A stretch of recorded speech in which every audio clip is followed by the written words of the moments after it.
What's happening, everybody? Matt here, but you can call me Matub, and welcome to Hottest Take of the Week, a show where I look at dumb stuff on the internet and we talk about it. This week, actual football happened. The preseason has started, and we have some promising rookie receivers, and Josh Jackson looked pretty good. But you know what? We're not going to talk about that because people had a lot to say about Aaron Rodgers this week. Starting off with one of the biggest professional Aaron Rodgers stans, Stephen A. Smith on his Instagram said, "Aaron Rodgers is the greatest quarterback I have ever seen in my life. As far as I'm concerned, if he goes to the toilet, somebody, like the young receivers, should be there to hand him tissues." Wow, that's actually a pretty bold statement, especially because this came after Rodgers was chastising his young receivers in practice for doing a piss-poor effort. Moving on to everyone's favorite professional troll, Colin Cowherd.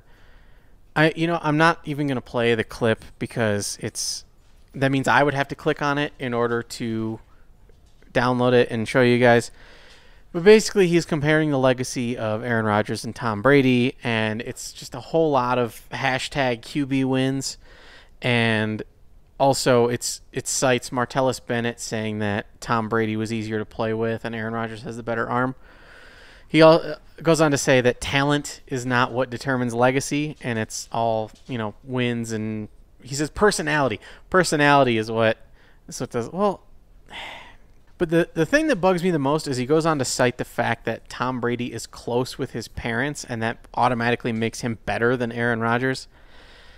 If you ever watched the show in the past, you'll know that I'm really not a fan of the Aaron Rodgers and his family takes. I think it's none of our business, and I think it doesn't affect his quarterbacking at all. So why even bring it up? It's a lazy narrative. Speaking of lazy narratives, the New York Post decided to take Aaron Rodgers' comments about the piss-poor young receiver effort and say that Aaron Rodgers' Packers nightmare is coming true.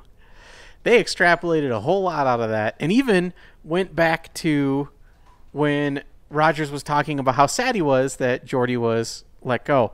And Rodgers even stated that he knew it was a business. He was just sad because he missed his friend. It's not like he's saying that, they're going to have terrible receivers this year. But, of course, they said that Rodgers made it clear on separate occasions that he is unhappy with moves made by the Packers in the offseason. The quarterback also griped about losing his quarterback coach, Alex Van Pelt, at the start of the year, and later shaded the signing of Jimmy Graham.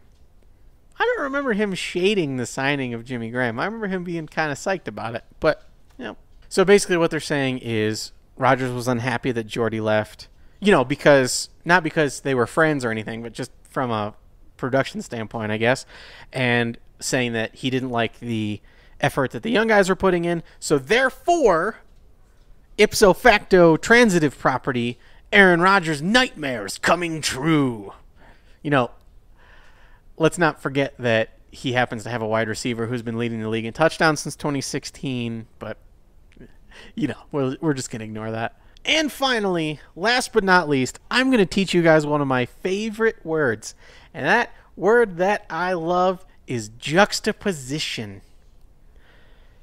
Bill Simmons, Tom Brady stan. Man, I'm talking about Tom Brady a lot today. Well, that's just kind of how it works. When you're talking about Aaron Rodgers, most of the time you're going to have to talk about Tom Brady. It's the GOAT argument. Not going to get into that. But Bill Simmons said on his podcast, which it was a fantasy football preview, and it was like, what players to take in fantasy and when and whatnot. And they're talking about QB rankings. And right now he has Tom Brady ranked as number one, pretty much. I can't remember who was hosting with him. But what they said was... I didn't shit on Tom Brady. All I said was just basically there's a reason why I have him at 2 behind Aaron Rodgers, the fragile Aaron Rodgers, as you refer to him. Oh, just play 16 games, Aaron Rodgers. Stop giving interviews. Try to last the whole season for once.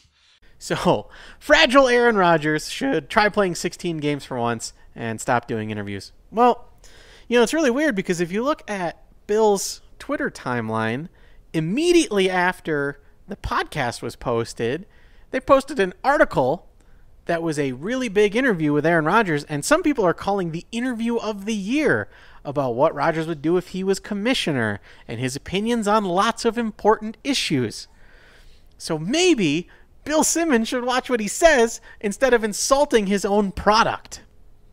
Also, I've talked about this. Aaron Rodgers is broken an old narrative before. He's only missed significant times twice when he broke his collarbones, plural, opposite.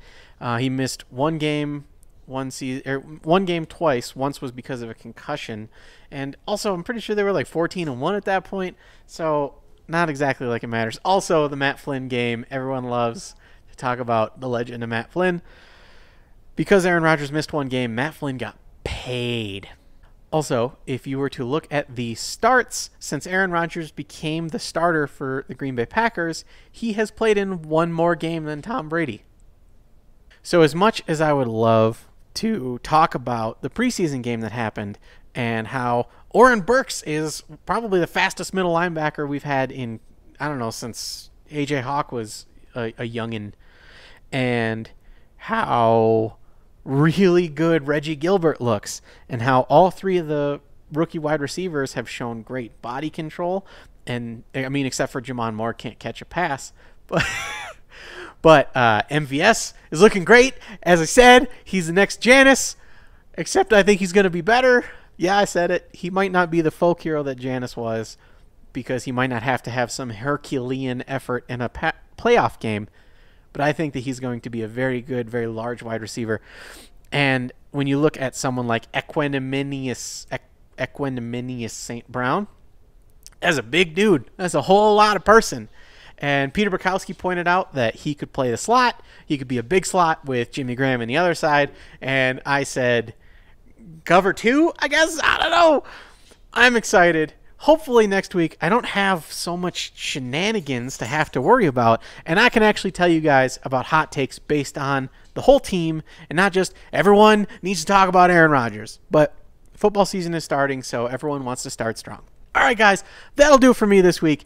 As always, I'm Matt, but you can call me Matub, and go Pack